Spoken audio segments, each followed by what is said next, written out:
Okay, I want to read a little bit of Emmett Fox here today, this afternoon, snowy afternoon. It's an essay from the Make Your Life Worthwhile book. It's called The Key to the Bible. The Bible deals with states of mind and the results which those states of mind produce.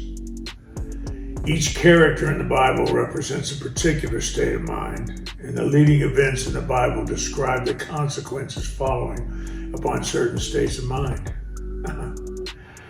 His faith and understanding get Moses out of Egypt and get Peter out of prison.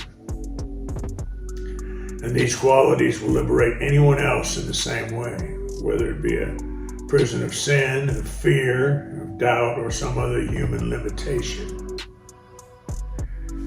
Any text in the Bible can be taken in the present, the past, or the future tense because God is outside of time. The heroes of the Bible are represented as having many faults in the beginning, which they gradually overcome by the practice of prayer. This is very encouraging for us, no kidding. Yes, it is. The Bible deals with states of mind and the results that these states of mind produce.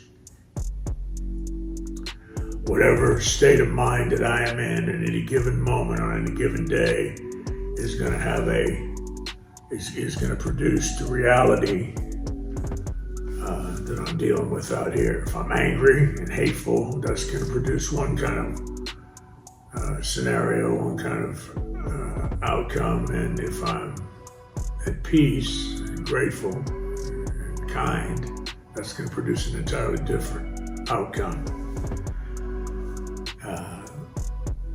Moses, he uses in here Moses and Peter as examples of this. Moses, in the beginning, was a very arrogant and hard individual when he was an Egyptian prince. He had the circumstances in his life arose that humbled him. He became humble and teachable. And then, as he began to follow this new path God called him to, he became great. And that's kind of the scenario we start off as. Certainly was for me. I would become great, but I started off as very arrogant and foolish, and I was humbled, and I became a decent man, a good man after that.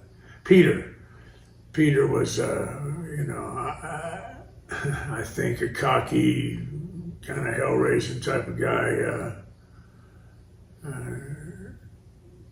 a drunk, I think, and among other things. And but he was attracted to the teachings of Jesus, and he's like, I don't. And again, this arrogance and foolishness, the ego, as things when things came to a head, he said to Jesus, "I got you, man. I'm here for you. I'll defend you."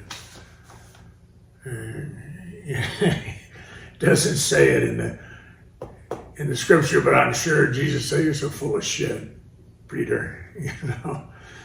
He said, "Before the morning, you'll deny me 3 times." And he did. When the test came, Peter failed it horribly. I don't know that guy. No, not me. I'm not with him. He was frightened. He was terrified, and he did what he thought he had to do to save his own skin. So he failed the test and exhibited cowardice, and he was much ashamed of that. And but a change came over him, didn't it? Yeah, it did. And when he encountered Jesus next time, Jesus wasn't reproachful and didn't say, get out of here, loser. I ain't got nothing to do with you. You didn't stand with me. He said, I will This is Peter, my rock. On this rock I'll build my church. And he did. So through that humbling experience, allowed a new Peter to be born and rise up to greatness. You know, he carried the message of salvation to many people. Still going on today. People would pick up the Bible and read about Peter and what he said, what he did. So, and it says, you know, the same power that picked Peter up out of his failure and Moses out of his and set him and did great things with him. Same power is right here today, right here. God is the same yesterday, today, forever. Time doesn't exist for God. Time is a human creation. He's right beside me. He's right here. The same power in me and through me that it was for Peter or Moses or anybody else. The Bible teaches that outer conditions and events are not important in themselves, but only insofar as they necessarily express the character of the subject.